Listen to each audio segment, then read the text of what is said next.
Shalom Bapak Ibu Saudara yang terkasih dalam Kristus Yesus.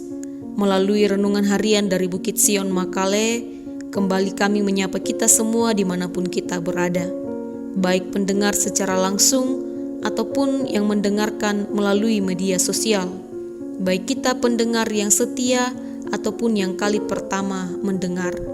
Harapan dan doa saya kiranya kita semua dalam keadaan sehat di hari baru ini, Jumat 2 Juli 2021. Bahagian firman Tuhan yang akan kita renungkan bersama pada saat ini dari 2 Korintus pasal 9 ayat 1 hingga ayat 10. 2 Korintus pasal 9 ayat 1 hingga ayat 10. Tetapi sebelumnya itu mari kita berdoa. Kepadamu ya Allah kami menaikkan syukur di hari baru ini untuk segala hal yang menjadi bahagian hidup kami, suka dan duka yang kami lewati, bahwa semuanya itu mendatangkan berkat tersendiri bagi kehidupan kami. Bapa di sorga, kami akan membaca dan merenungkan kebenaran firman Tuhan. Roh Kudus-Mu yang senantiasa bekerja pada diri kami masing-masing, memampukan kami dalam memahami dengan baik, mengerti dengan baik akan kebenaran firman-Mu. Kiranya boleh mengubahkan sikap hidup kami, boleh mengajarkan kami hal-hal yang Tuhan kehendaki untuk kami lakukan.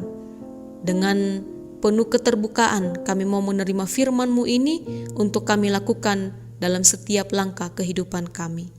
Bersabdalah kepada kami semua ya Bapa, kami siap mendengarkan. Dalam Kristus Yesus Tuhan kami berdoa. Amin. 2 Korintus pasal 9 ayat 1 hingga ayat 10. 2 Korintus pasal 9 ayat 1 hingga ayat 10. Pengumpulan uang untuk Yerusalem. Tentang pelayanan kepada orang-orang kudus, tidak perlu lagi aku menuliskannya kepada kamu. Aku telah tahu kerelaan hatimu tentang mana aku megahkan kamu kepada orang-orang Makedonia.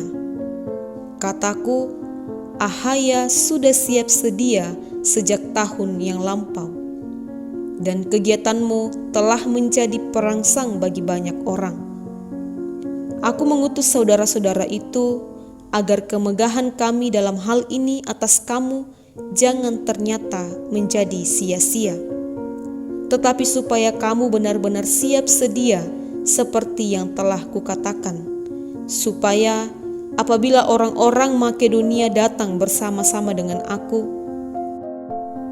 jangan mereka mendapati kamu belum siap sedia sehingga kami untuk tidak mengatakan kamu merasa malu atas keyakinan kami itu.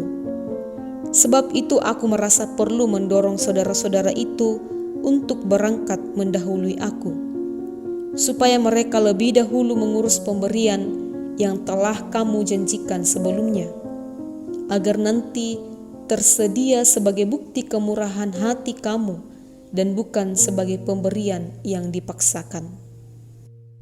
Camkanlah ini, orang yang menabur sedikit akan menuai sedikit juga, dan orang yang menabur banyak akan menuai banyak juga.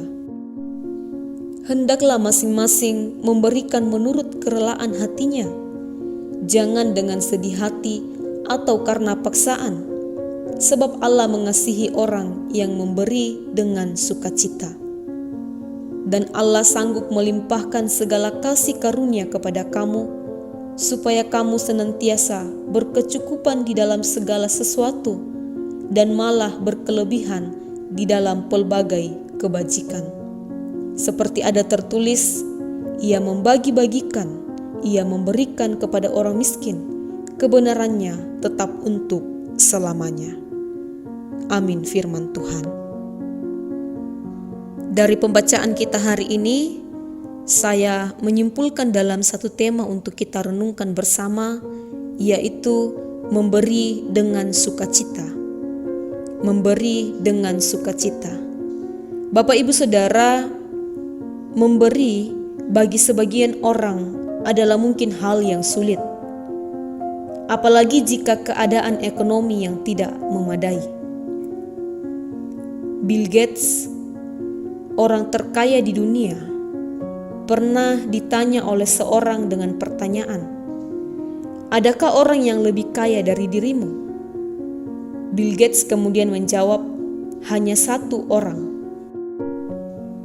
Dia adalah seorang penjual koran di bandara yang suatu waktu pernah 2 kali memberikan koran secara gratis ke Bill Gates karena Bill Gates pada saat itu tidak cukup uang untuk membeli koran tersebut. Karena pada saat itu Bill Gates belum menjadi seorang yang kaya raya. Ketika Bill Gates telah menjadi kaya, ia ingin kembali memberi ke orang tersebut. Kemudian ketika ia bertemu dengan orang tersebut, ia bertanya ke orang itu, "Apakah Anda mengenal saya?" Penjual koran itu kemudian berkata, "Ya tentu, Anda adalah seorang yang terkenal." Kemudian Bill Gates berkata lagi, "Saya adalah orang yang dimana 19 tahun yang lalu Anda memberikan kepada saya 2 kali koran secara gratis. Dan pada saat ini saya ingin mengimbangi hal tersebut." Tetapi kemudian penjual koran itu berkata, "Anda tidak dapat mengimbangi saya. Karena waktu itu aku memberi ketika aku miskin, sedangkan Anda memberi ketika Anda kaya. Jadi bagaimana Anda mampu mengimbangi saya?" Kemudian Bill Gates tersentak dan kemudian berkata ke orang tersebut, "Benar bahwa saya tidak dapat mengimbangi Bapak karena Bapak lebih kaya daripada saya." Bapak Ibu Saudara, pertanyaannya, mengapakah demikian? Mengapa Bapak penjual koran tersebut yang dalam tanda kutip miskin dapat disebut Bill Gates sebagai seorang yang lebih kaya dari dirinya itu? Karena orang miskin itu memberi dari ketidakmampuannya. Ini menggambarkan bahwa rupanya memberi dalam ketidakmampuan sesungguhnya memiliki nilai yang sangat berarti, yaitu mengandung nilai ketulusan, keikhlasan, kasih, kebaikan, bahkan pengorbanan demi untuk kebahagiaan orang lain, demi untuk menolong orang lain. Bapak Ibu Saudara, dalam perikop pembacaan kita hari ini juga berbicara mengenai hal memberi. Beberapa waktu sebelumnya, jemaat di Korintus telah berjanji untuk membantu jemaat Yerusalem. Tetapi setelah setahun berlalu, ternyata belum juga terrealisasi. Jika dipikir, mengapa demikian? Padahal sesungguhnya jemaat Korintus adalah jemaat yang kaya. Karena Korintus merupakan kota kosmopolitan yang ramai, daerah strategis bisnis, dan juga perniagaan. Selain itu, Korintus juga merupakan ibu kota dari provinsi Akhaya yang kemudian menjadi pusat pemerintahan Romawi. Tentu jemaat Korintus memiliki banyak uang untuk membantu jemaat Yerusalem. Tetapi mengapa sejak lama telah dijanjikan untuk membantu jemaat di Yerusalem, tetapi belum juga direalisasikan?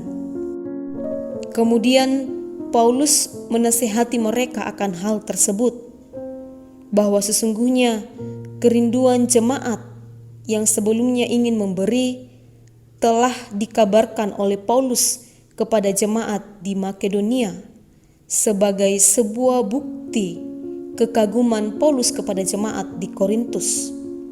Kemudian hal tersebut membuat jemaat di Makedonia tergerak juga untuk memberi.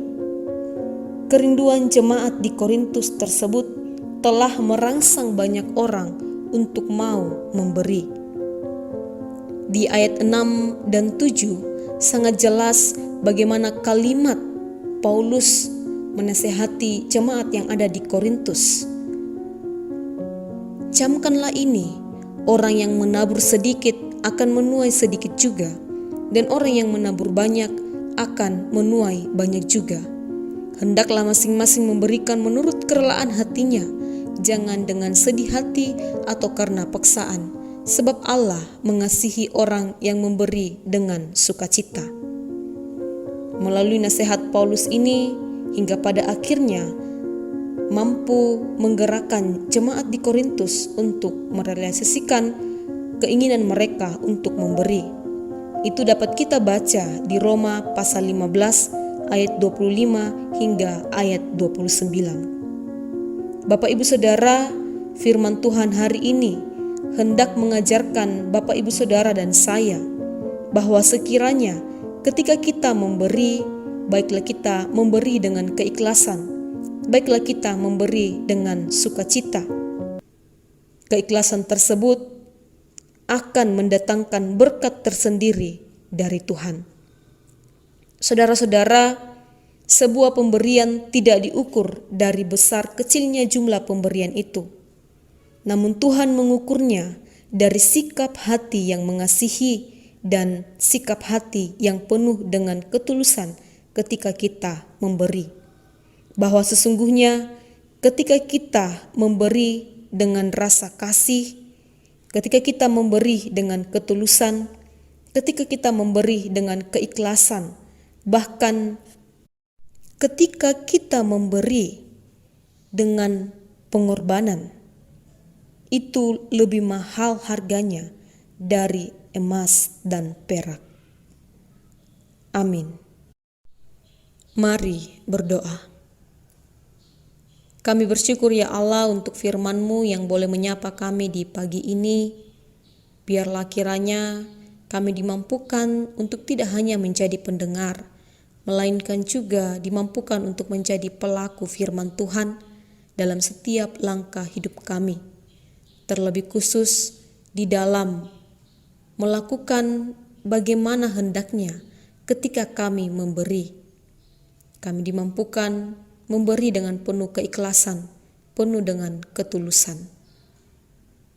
Dan dalam setiap langkah kehidupan kami, Tuhan pula kiranya yang senantiasa menolong, memelihara, menyertai kami semua di dalam beraktivitas, dalam mengerjakan tugas dan tanggung jawab masing-masing dimanapun Tuhan telah menempatkan kami.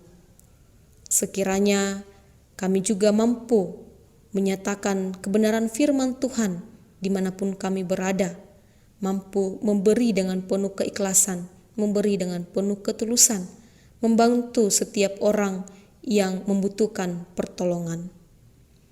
Ya Bapa di sorga, berkati seluruh jemaat Tuhan dimanapun mereka berada, baik jemaat Tuhan di tempat ini maupun seluruh jemaat Tuhan di muka bumi. Kami sama-sama merasakan kasih Tuhan dalam kehidupan ini. Peliharakan kami satu persatu, jangan tinggalkan kami. Hanya di dalam tangan pengasihan Tuhan saja kami mampu menjalani kehidupan ini. Ya Bapa di sorga, ini doa kami, permohonan kami. Ampuni salah dan dosa kami, terima kami yang berdoa dalam Kristus Yesus Tuhan. Amin. Demikianlah renungan harian kita pada saat ini. Selamat beraktivitas dan selamat menyatakan firman Tuhan dalam kehidupan kita. Selamat saling mengasihi, selamat saling memberi. Terpujilah Tuhan.